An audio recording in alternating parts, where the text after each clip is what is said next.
welcome to World of the Supernatural. My name is Ursula Bielski, and I'm a 4-decade paranormal investigator and supernatural historian. I'm also a lifelong Catholic, and this is the inaugural episode of Uncanny Catholic.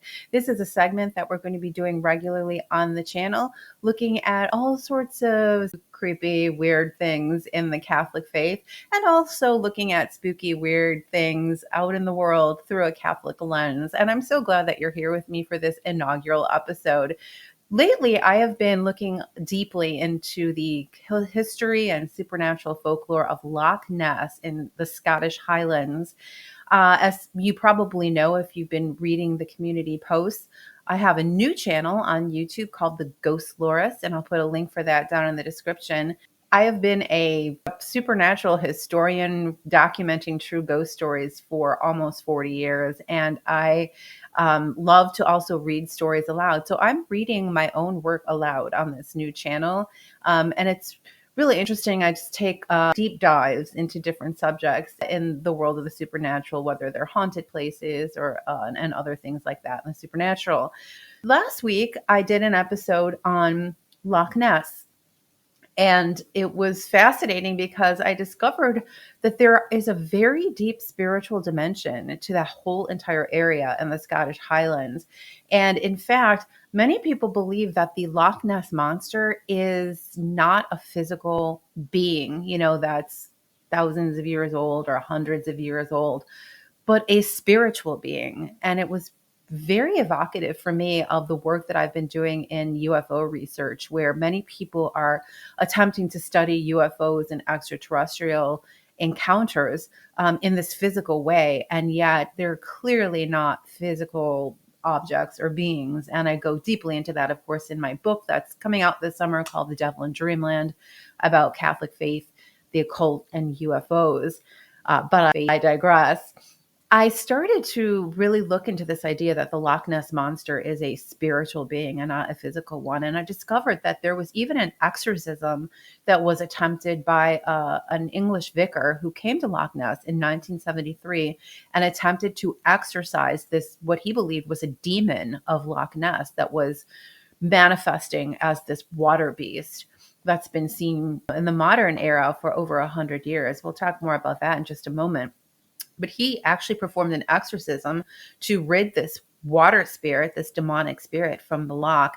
And he believed, this was very fascinating, he believed that it was the influence of that demonic water spirit that has not only caused things like addiction in the local populations over hundreds of years, but also the breakup of relationships, marriages, sowing bad blood. I found this fascinating because I've seen so much of this in my own work as a paranormal investigator into ghost hauntings, demonic infestations, etc. I know those places now. There's been 3 of those places that I have investigated deeply over the years where I recognize now that it's very subtle, but it's unmistakable, the damage that these places and exposure to these places causes in people's relationships, in their lives, their jobs, their health. It's very subtle, but very malicious. And I see the same thing in ufology too, UFO experience. So I found this interesting that this vicar recognized this destructive influence as coming from this demon of Loch Ness. And he said that in his travels, he had also seen other bodies of water, mostly in Northern Europe, that have these water beasts associated with them and have a similar kind of population surrounding these bodies of water where the people suffer inordinate amounts of addiction, divorces, things like that. So a lot to think about, to be sure. I also believe that this demon of Loch Ness draws occult practitioners to the area. And as I looked into the history of the area, it was very fascinating. I mean, of course, it's Scotland, right? There's a large population of practicing pagans in the area. There's a lot of pagan belief that still runs through the culture. We have things like fairies and all stories about like gods living in the lakes, the lochs, and the river. He said that there is more around Loch Ness. He mentioned specifically Aleister Crowley, who lived in an old hunting lodge called Beluskin Manor from 1899 to 1913. And I talk about this extensively on the Ghost Lores channel in that episode last week. So check that out.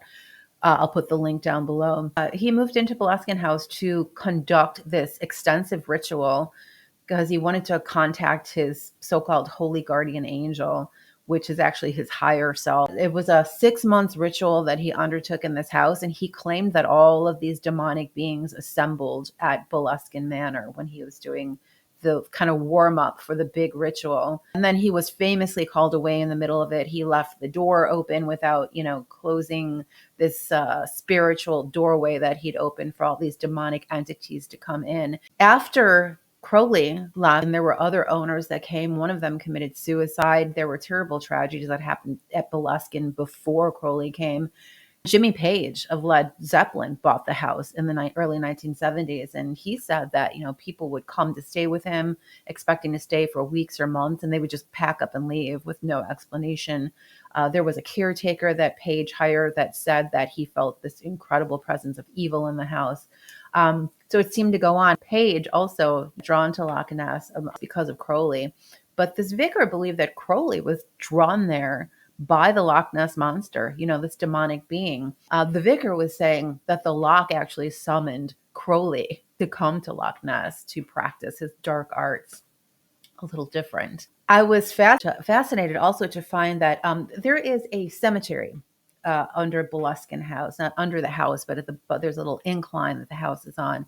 And then there's a road, and across the road, right next to Loch Ness, is a very old cemetery, probably dates to the 1600s.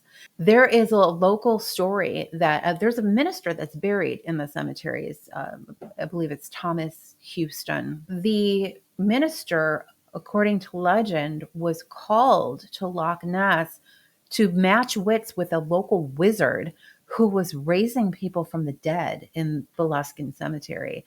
So this minister had to come and invoke God and break this wizard's powers and return these poor people to their graves at the cemetery.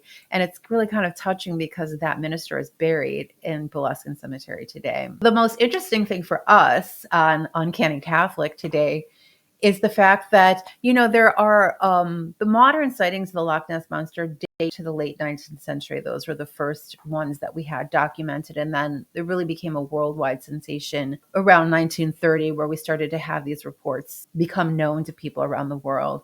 And it became, the Loch Ness Monster, that we all know so well. But the first recorded sighting of the Loch Ness Monster was by a Catholic saint, Saint Columba.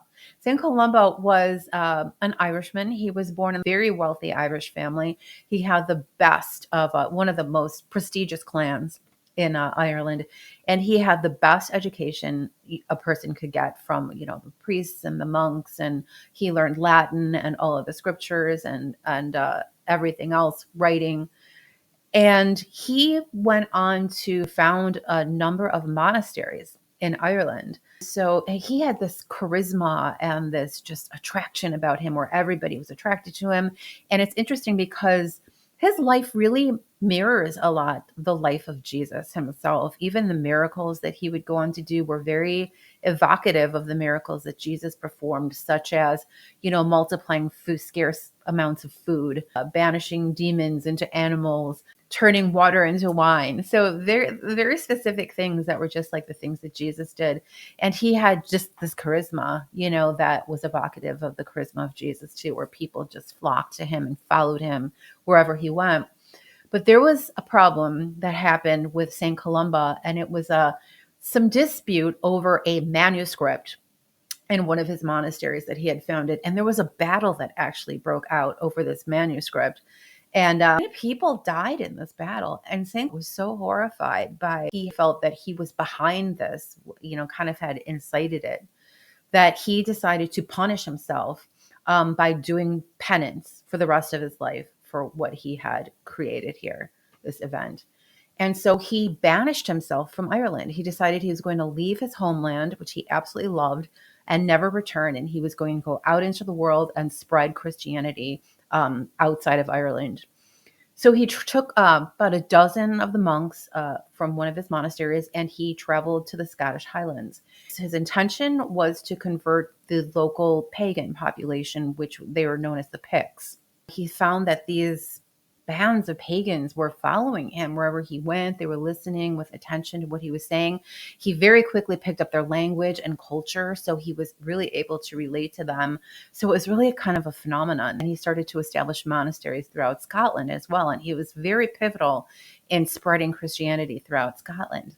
So he and his brothers were traipsing through the Scottish Highlands one day, and they had come to the River Ness, which flows into Loch Ness. They came to the River Ness, and they came across a group of Picts that were burying a man next to the river. And they explained to St. Columba what happened here. They said that this water beast had attacked their friend, and they tried to save him, but he had succumbed to his injuries, and so they were burying him. St. Columba was moved by this tragedy, and he decided that he was going to try to banish this water beast. But he had one of the other monks start swimming across the river to get the attention of the water beast. This monstrous, sinewy creature surfaces out of the water. It's roaring ferociously and going right for this monk who's desperately swimming across the river. All the Picts are screaming and yelling, but St. Columba is totally calm and resolute, and he raises his hand and he makes the sign of the cross, and he commands this beast in the water to back off and be banished forever. The beast stops his pursuit of the monk and dives under the water and is gone. And legend has it he's not seen again for a very long time, until the late 19th century. Very first recorded encounter with the Loch Ness Monster is the episode involving St. Columba. Many years later, we have this reemergence of this water beast in the late 19th century, and then the draw of these occultists in the 20th century. Such a similarity with those who insist that UFOs are craft and that, extraterrestrials are beings from other planets. We see the same scientists pursuing the Loch Ness Monster with sonar and drones and divers in Loch Ness. And there's the spiritual side saying you are not going to find or capture, the Loch Ness Monster with these scientific tools. Glad that you're here with me today for this inaugural episode of Uncanny Catholic. And I hope that if you haven't already, that you will like this video, subscribe to the channel, and ring that notification bell so you get notified when we release new stuff on this channel. We have a lot of fun here, and I think you will too if you join us. And I really appreciate you being here. Please put down in the comments what you'd like to see on the channel, especially on Uncanny Catholic. I hope to see you next time. Until then, I'm Ursula Bielski. Remember to pray for ghosts. See you next time.